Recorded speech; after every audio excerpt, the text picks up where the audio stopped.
They call him Seatin, the man of legends. Hey guys, what is up? It is Seatin here, and in today's video I'm going to be talking you through Proteus, which is the second boss in Planebreaker Bastion. Now, upon initially engaging Proteus, you'll be able to notice two things. The first is that he cannot be tanked, and the second is that he is practically immune to damage. Now, going on to the first thing, which is he cannot be tanked, what's going to happen is he's going to choose one player at random and follow them around the room for 30 seconds. Now, this player and any other player cannot get in melee range of Proteus or you will be devoured. So everybody needs to stay well away from him, including the person that has his attention, and also the person that does have his attention needs to kite him around the outskirts of the room. So basically it's fairly easy to do this. You just need to, if you get focused, run away from Proteus and just take him around the outskirts of the room, as you'll see that that player is doing. There is no way to control this, so every one of your raid members does need to be aware that Proteus could aggro on them once every 30 seconds and that they may need to kite him.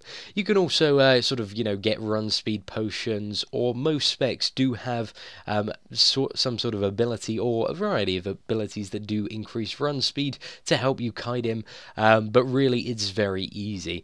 If somebody fails at kiting Proteus and he does manage to eat them, then what's going to happen is that for every person he eats, he gets a stack of a buff which increases his movement speed. So basically, if people fail at kiting, he's just going to move faster and faster and faster for every person that he devours.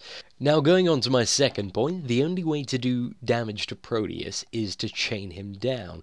Now, the way that you do this is, if you look around the room, there are kind of like 6 stumps which initially start off orange.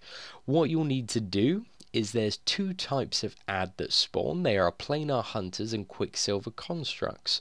When you kill one of the planar hunters, they will drop their spear. Then any member of your raid can pick up that spear and run it to one of the orange stumps. When they are at this stump, all they do is they simply will have to click a reactive, and then the stump will go blue. And that's how you'll know it's completed and the chain is tied from that stump to the boss. There'll also be a visual sort of chaining the boss to that stump, so 2 ways to sort of see if the boss has been chained. So once all 6 stumps have been chained down, the boss will become vulnerable to attack, and you deal something stupid like 4 to 10 times extra damage to him. Now, on this boss, due to the way that the damage scaling works, it's much better on this fight to have Tempests and also Shamans, because they deal the most damage by far to the boss with abilities like Arc, and the way that Massive Blow works with its damage over time, it just means that they do incredibly high damage to the boss. So that's a bit of a pro tip for you guys out there. Now, the other ads that you have to deal with, I'll just talk with them in more detail, are Quicksilver Constructs, and you have 2 types of Stalkers. Now, the biggest DPS check on this fight is really around the Quicksilver Constructs. Ideally, you have to have enough designated DPS on them to kill them before the next Quicksilver Construct spawns, and you have about 20 seconds to get one down before another one spawns. And at this time, you also have to, deal with the Planar Hunters, get them down, making sure the spears are dropping, while also dealing with some of the tentacles. Now, there are 2 types of tentacles in this fight: Toxic Excretors and Thrashing Stalkers. Now, the Toxic Excretors are really the tentacles that need focusing. They do an AoE which deals about 15k damage to all the raid, so as you can imagine, if 2 of these are up and they do the AoE at the same time, this can potentially one-shot the raid and cause a wipe pretty damn easily.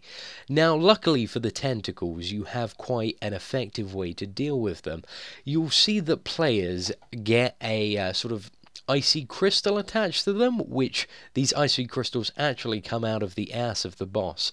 So these crystals will literally be constantly flying out of the ass of the boss and going on to players and targeting one. You'll be able to see on your debuffs, and this crystal will follow you around dealing damage. Now, any player that gets one of these crystals needs to kite it into the stalkers, and this will freeze them and allow you to do additional damage to them and may And it also means that these stalkers can't attack or do anything for about 25 to 30 seconds, I believe. The crystals also do a fair bit of AoE damage, so raid members need to be sure not to kite them through the melee group and the middle of the raid, which is going to be where most people are standing. So you have to really react as soon as you get that debuff. You need to literally kite it into one of the stalkers. Usually you want to prioritize the toxic excretors, and if nothing else to do, the Thrasher Stalks. The Thrasher Stalks don't really do much, so they're not much of a DPS priority. What they'll do really is they'll spawn like a red AoE bubble, which you'll have to move out of, or else you'll get sort of slapped in the face and a knockback. But they only do this once every sort of 30 seconds, so they aren't really too much of an issue. The main focus is really on getting the construct down, AoEing the planar hunters, and also getting any excretors down. You'll notice at the end of the fight we have like Thrashers up absolutely everywhere, because literally we don't bother with them most of the time. We just DPS them if there's nothing else. So yeah, DPS, think of it as like a priority list. Number 1 up there, you got Proteus when he's chained and down.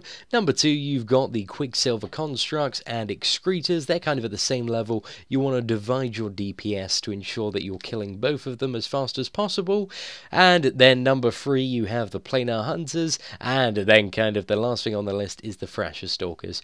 So that's it for the Proteus guide, guys. It is fairly straightforward. I'll add a bit more about the raid setup, etc. in the info of the video. So if you have any questions about the fight, setup, anything at all, just leave them in the comments and I will get around to answering them. Once again, ladies and gentlemen, thank you for watching and take care.